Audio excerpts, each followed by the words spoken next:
My name is Daniel Dazian, and our first story. The Director General of the Ghana Health Service, Dr. Anthony Nsiasare, has dismissed reports there is shortage of drugs meant for the treatment of scabies.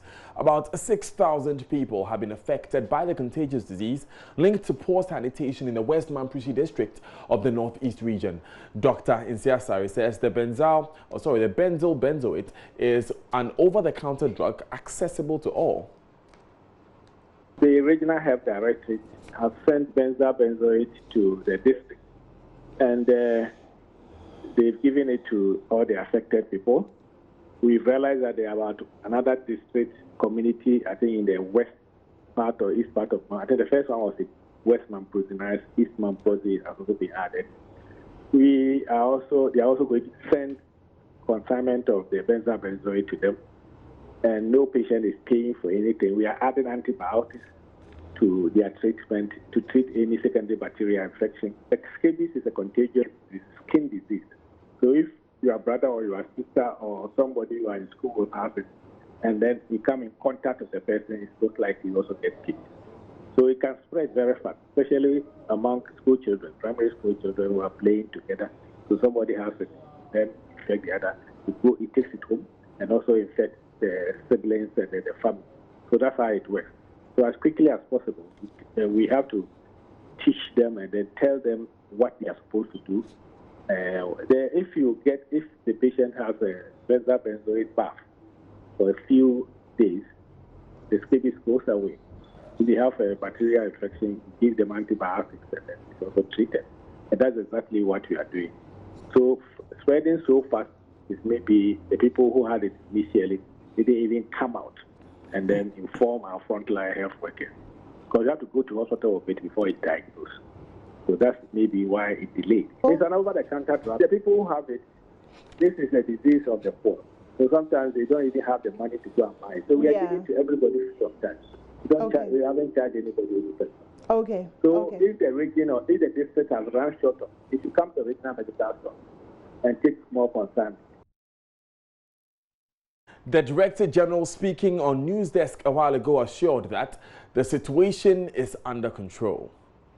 We've taken all the district through some health education, especially sanitation, and then how they can contact the disease from their neighbors. We are in the schools, working with the schools. As I said, we are sending some antibiotics to also add to them. And we are also doing case detection and case studies and trying, and our disease control people are all over the place trying to detect those who have it so that they don't contaminate the other people. So we are very much on top of the situation and we'll make sure that it doesn't spread to other people. The district directorate, the regional directorate are all working to make sure that it doesn't go out of hand. And that's why I said that if you want to have any further decision, check of the regional health directorate from time to time, and they will tell you what they've done so far. Why if you go to the community and start asking people, somebody who has not even gone for the district, there's no benzoate. Benzoate is something that we can even manufacture in our lab. Okay. Now, our pharmacists can easily bring the benzoate crystal and then the benzoate and then put it together and make benzoate. It's a lotion that you put some few drops of water and bath. This cleanliness. So if you bath very well, you wash very well, and then you don't keep the children so much in contact with each other, especially when one has it, then you solve the problem. So it's not easy. I will have it under control. Okay. The reports we are getting, we are concerned. We move from that story, and the Attorney General's office has dropped charges against 4 persons accused of kidnapping 2 Canadian girls. The accused are Seydou Abubakar alias Mba, whom the opposition NDC had alleged was a member of the governing MPP. Also, Abdul Nasser Safiano Abubakar and Abdul Rahman Suleiman amongst the accused. Senior State Attorney Hilda Craig on Friday told an Accra High Court that the move follows a review of the docket prepared by investigators. Court correspondent Joseph Akable joins me via Skype. Joseph, what more do we know about this decision? And so the state prosecutors say that they did a review of the facts as was submitted to them by the police investigators, and they've got to the stage where they are of the firm conviction that there are 4 individuals that they can proceed with the case against. In fact, the very first time that they brought the case here at the High Court, lawyers for some of the individuals who have been discharged did raise the issue that as far as they are concerned, the state does not even make reference to them in the fact of the case as having participated either in the kidnapping or conspiring to kidnap. And so they had wanted their clients to be discharged. But for today, they came and informed the court that indeed the investigation has got to the level where there is evidence against these 4 individuals. And so the 4 individuals who are standing trial, according to the state prosecutor, senior she says that these are individuals, 3 Nigerians, 1 Ghanaian, who plotted that they were going to engage in a series of kidnappings targeting white people. Right. Hello, Joseph.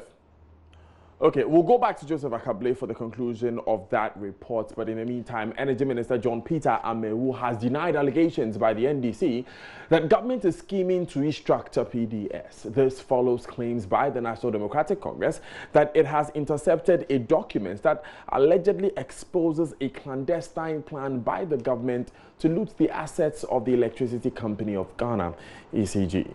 The intercepted document, a letter addressed to the chairperson of the Millennium Development Authority, NIDA, Professor Ya Ntiamwa Bedu, according to the NDC, shows a secret process to restructure the shareholding of Power Distribution Services, PDS, on the blind side of Ghanaians. But addressing the issue on the Super Morning Show Friday morning, Mr. Amewu said there is no official communication before him on the matter.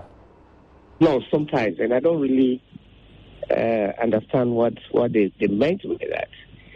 As an opposition party, we expect them to be extremely on top of issue, clever and relevant to inform Ghanaians. Every country wants a very strong opposition. But if this is the type of opposition that we're going to have in this country, then I'm really afraid of how Ghanaians will be informed. We've been told they are not able to read. They don't really go into research and bring facts out.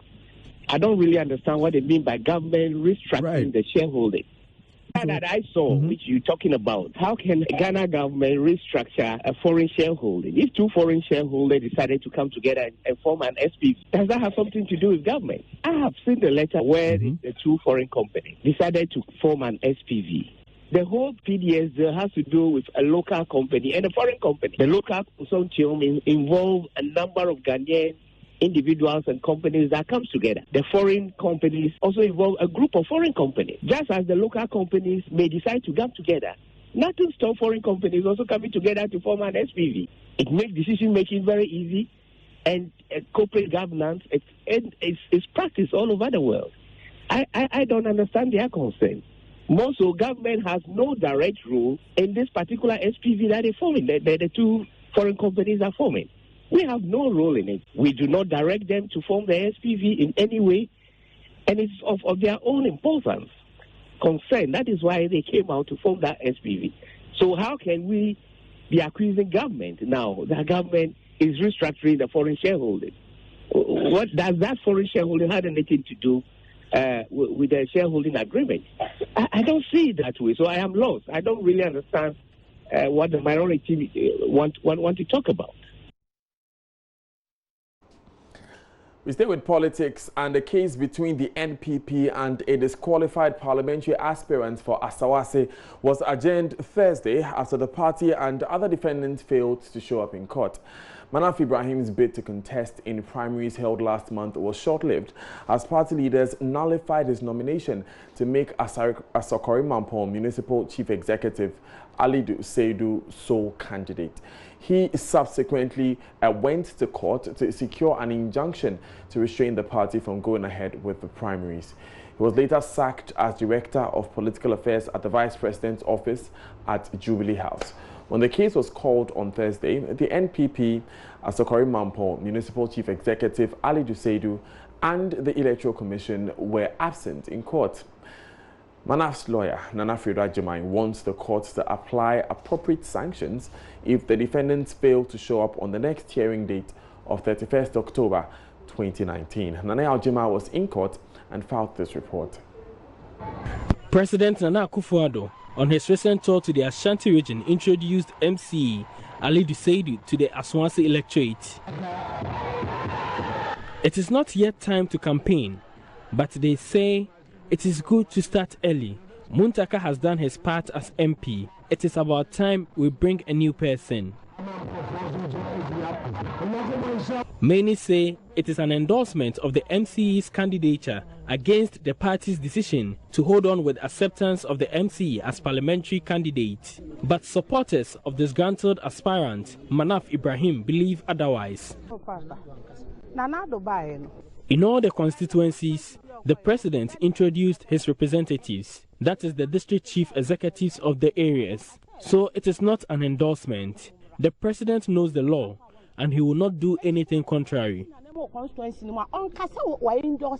Supporters in their numbers were in court on Thursday for the hearing of the case against the NPP for denying Mr. Ibrahim from contesting the parliamentary primaries.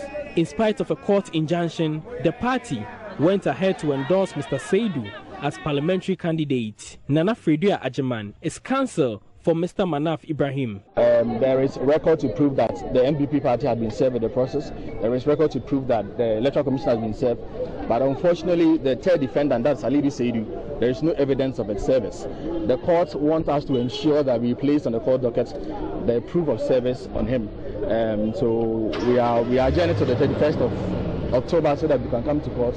When we have been able to prove the service on Alidu, we can take the application with or without either the first or the second defendants filing in the process. So, I believe that whenever a court summons a person, there are conditions attached to that particular summons.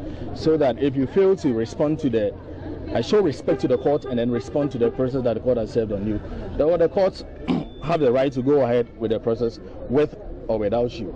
Meanwhile, Mr. Ibrahim is optimistic what he calls a fair election will be organized in the constituency. We take you back to that earlier story, still in court, where the Attorney General's office has dropped charges against 4 persons accused of kidnapping 2 Canadian girls. The accused are Seidu Abubakar alias Mba, whom the opposition NDC had alleged was a member of the governing NPP. Abdul Nasser Safiano Abubakar and Abdul Rahman Suleiman are also involved. Senior State Attorney Hilda Craig on Friday told an Accra High Court that the move follows a review of the docket prepared by investigators. Let's go to court correspondent Joseph Akable for the latest. Now, Joseph, earlier you were telling us the details of this case.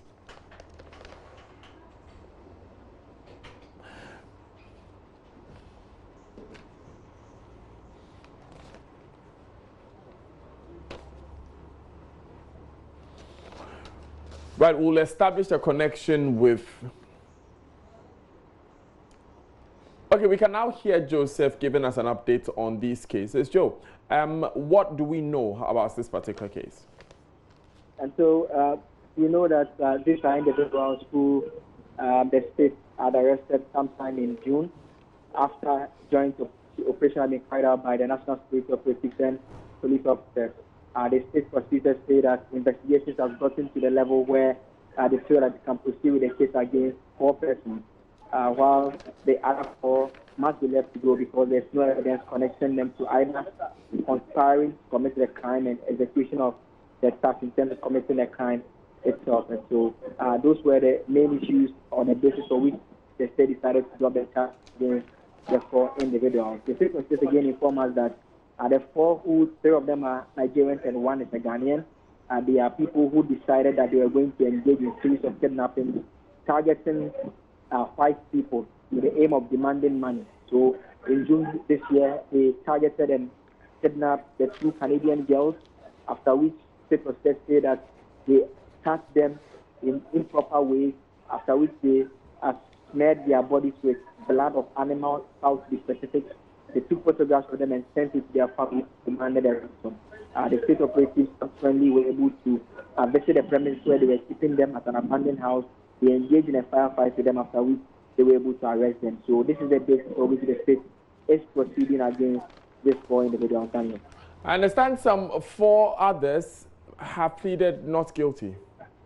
Yes, and so those are the persons who are standing trial. The once the charges were read against them, they were asked to state their plea. They pleaded not guilty. All of them were without legal representation, and so the court asked that they ensure that they're able to get legal representation by the next court date, and so they are supposed to do that. And if their lawyers have any concerns about whether they want them to change their plea, the court is open to doing that as well. Thank you very much, Joseph Akable, for that. Government says it will soon roll out a policy that allows senior high school students to use mobile phones in accessing technological initiatives. The initiative, dubbed Open STEM Virtual, when introduced, will be used to support quality and effective teaching of practical science in senior high schools. JoyNews' Irama Akwa was at the launch and came through with this report. Less practical form of learning has been an issue of discussion for some time now. Ministry of Education, in partnership with Open University, has introduced a virtual lab that seeks to provide practicals of what is studied in schools. Deputy Minister of Education, Dr. Yao Osei-Duchum, says government will work on policies that will allow students to bring mobile phones to school in order to access the virtual lab. GS is working on a policy to regulate that space, and I think it needs to be done as fast as possible. Some schools have done it, some day schools have initiated this, and they are doing so well. With the iBox, the headmistress said, why am I going to sit here and have content in the iBox and I have no computers? So they created a situation where students were able to bring their phone, their SIMs were removed, and as a result they could access the content without any inhibition of going to websites that they are not supposed to go, and that school is doing so well. So I think we need to innovate. We can't sit here and hold our hands behind our backs and say to ourselves, even though we don't have computers, you still cannot use your smartphone. And then, you know, there are some places where you can bring your own device. These are things the government cannot afford it. We need to look into policies to ensure that you have technologically viable options of where students may not be able to access any site other than the Open STEM Africa site and get access to the content and change their fortunes and change that of the country. Speaking to JoyNews, Minister of State in charge of tertiary education, Professor Kwesi Yanka, is hopeful that a virtual lab will improve discipline and reduce hurdles in science practicals. It is a major development that seeks to address a major challenge we have in the teaching of science and technology, or the STEM disciplines within our educational institutions. Of course, I am particularly should be interested in the tertiary, but you can't just jump to the tertiary education from basic. Currently, the vision for Ghana in terms of enrollment in the science and humanities is 60-40. 60% science, 40% humanities. Unfortunately, we are still lacking around 38% science, and the rest, a greater majority of the students in humanities. But in order to even reach there, you need to ensure that the country is in a favorable position for science and technology. The basic level, DHS, but particularly in the senior high schools. And this project comes to facilitate the process and overcome the hurdle that we have with the availability of science lab, science equipment, which is a major challenge within all the secondary schools and in the universities as well. Academic Director of Open STEM Africa, Dr. Jane Collins, says the introduction of the virtual lab is an important and strategic initiative in Ghana due to its free senior high school education. It's an extreme privilege for us as a team from the Open University UK to be working once again in Ghana. We have a long and rich history of working in collaboration with institutions in Ghana. But for us, this is our most exciting initiative and such an important and strategic collaboration. And for us, part of the richness of working in Ghana is that Ghana is at the forefront of opening up secondary education through its free senior high school program.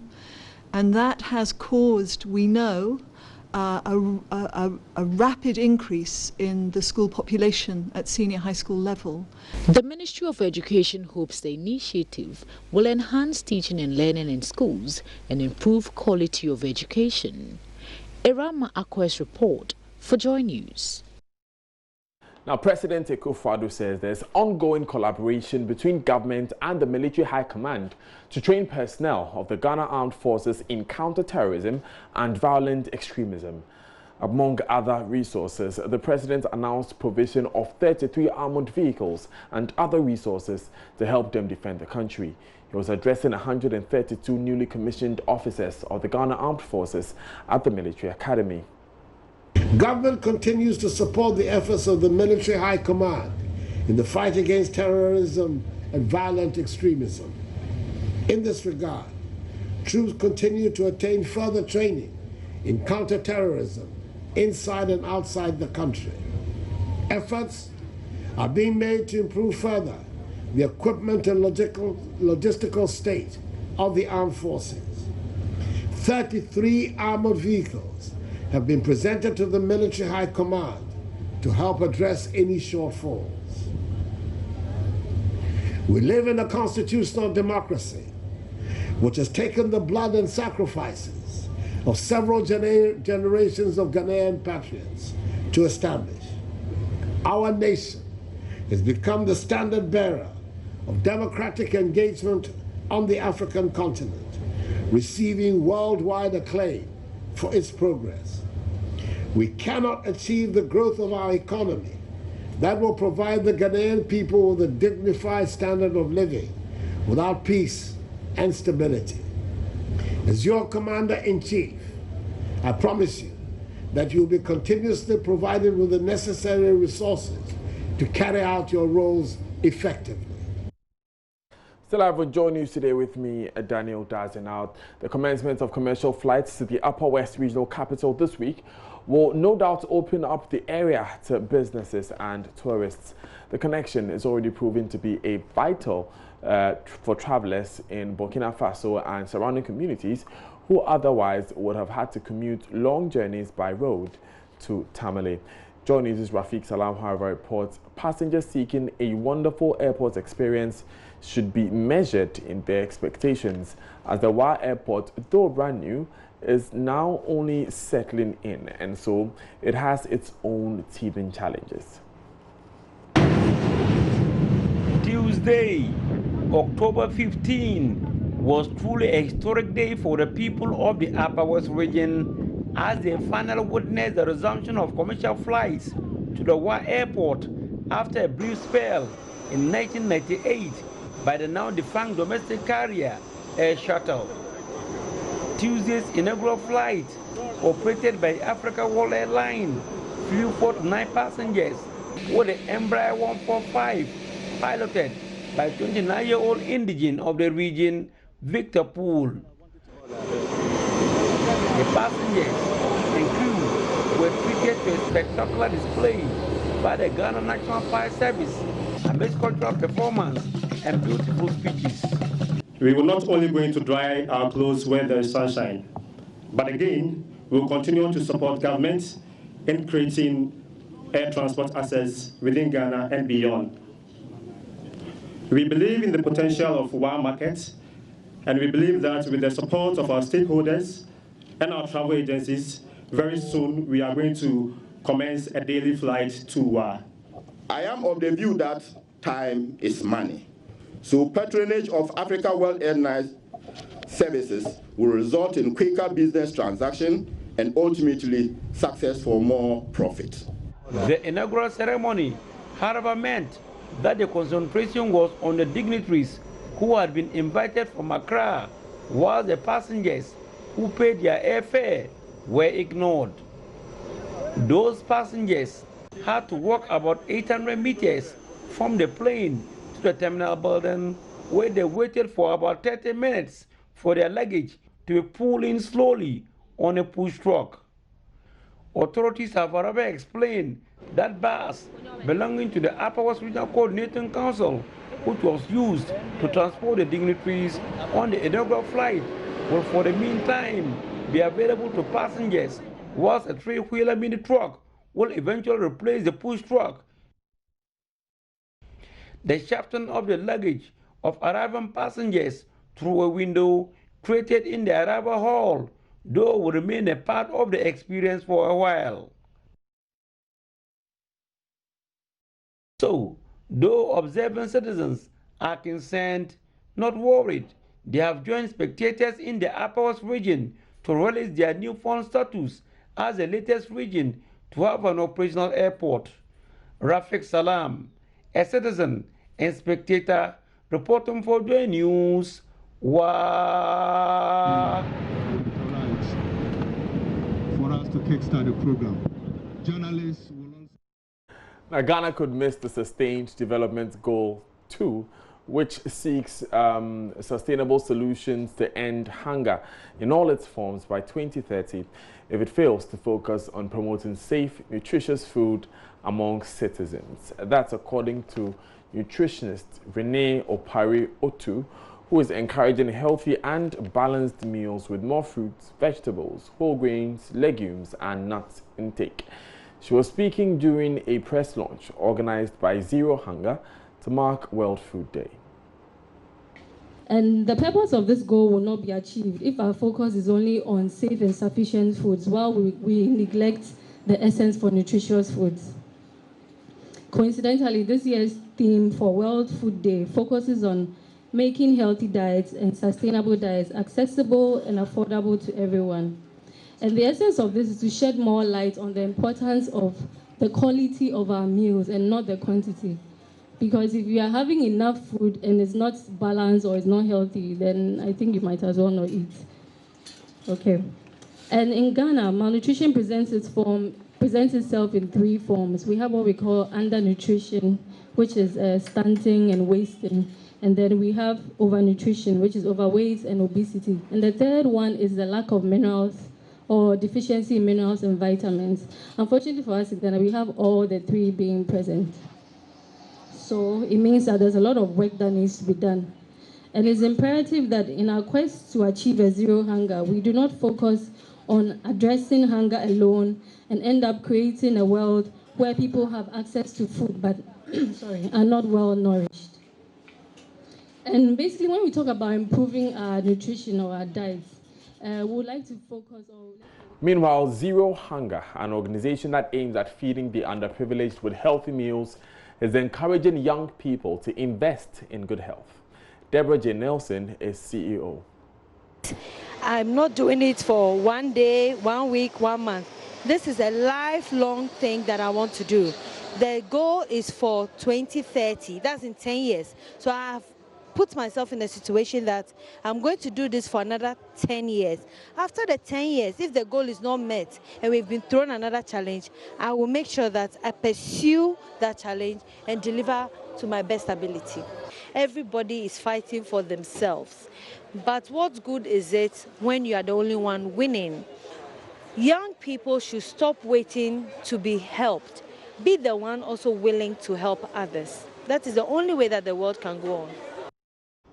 Coming up in business, Bank of Ghana optimistic new guidelines on securities purchase would help stabilize cedi and reduce the cost of credit.